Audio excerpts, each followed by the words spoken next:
వేదావతి ఇంట్లో జరిగిన వాటిల కోసం తలుచుకుంటూ చాలా బాధపడుతూ ధీరజ్ ప్రేమ వాళ్ళని చూసుకుంటూ అలా వెళ్తూ ఉంటుంది. ఇంతలో నర్మదా సాగర్ వాళ్ళ రూము వైపు చూసి ఒక్కసారిగా షాక్ అయిపోతూ ఉంటుంది. ఏంటి వీళ్ళిద్దరూ వేరే వేరేగా పడుకుంటున్నారు, భార్యాభర్తలు అన్న తర్వాత ఒకే మంచం మీద ఉండాలి కదా, అలాంటిది వీళ్ళిద్దరూ వేరే వేరేగా ఉంటున్నారు ఏంటి, ఏదో జరుగుతుంది, నాకు ఏమీ అర్థం కావటం లేదు అని చెప్పేసి అయితే చాలా బాధపడుతూ అక్కడి నుండి వెళ్ళిపోతూ ఉంటుంది.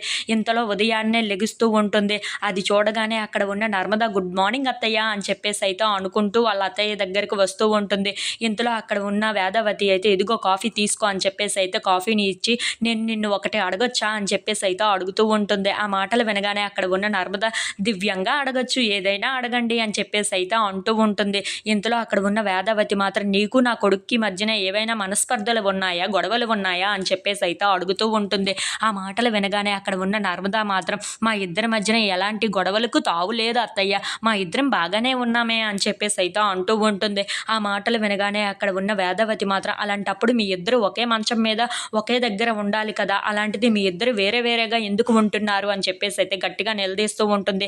ఆ మాటల నుండి తప్పించుకొని నర్మద దూరంగా వెళ్ళిపోతూ ఉంటుంది. అది చూడగానే అక్కడ ఉన్న వేదవతి మాత్రం ఏ అమ్మాయి ఆగు ఒక్కసారి, ఎందుకు నాకు సమాధానం చెప్పకుండానే ఇక్కడ నుండి వెళ్ళిపోతున్నావు అని చెప్పేసి అయితే అడుగుతూ ఉంటుంది. ఇంతలో అక్కడ ఉన్న నర్మద మాత్రం నాకు టైం అవుతుంది అత్తయ్య, నేను వెళ్ళిపోవాలి అని చెప్పేసి అయితే అక్కడ నుండి త్వరగా పరిగెట్టుకుంటూ వెళ్ళిపోతూ ఉంటుంది.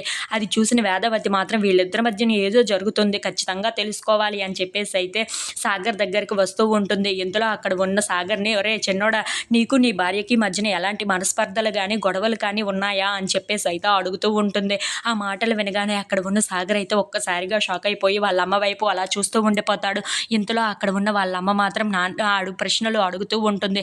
ఆ మాటలు వినగానే అక్కడ ఉన్న రామరాజు అయితే ఒక్కసారిగా షాక్ అయిపోతూ ఉంటాడు. ఏంటి వీళ్ళిద్దరి మధ్యన ఏవో గొడవలు ఉన్నాయా అని చెప్పేసి అయితే అనుకుంటూ ఉంటాడు. ఇంతలో వేదావతి మాత్రం నా మీద ఒట్టు వేసి మరీ చెప్పరా ఏం గొడవలు ఉన్నాయో మీ దగ్గర అని చెప్పేసి అయితే అంటూ ఉంటుంది. If you like this video please subscribe.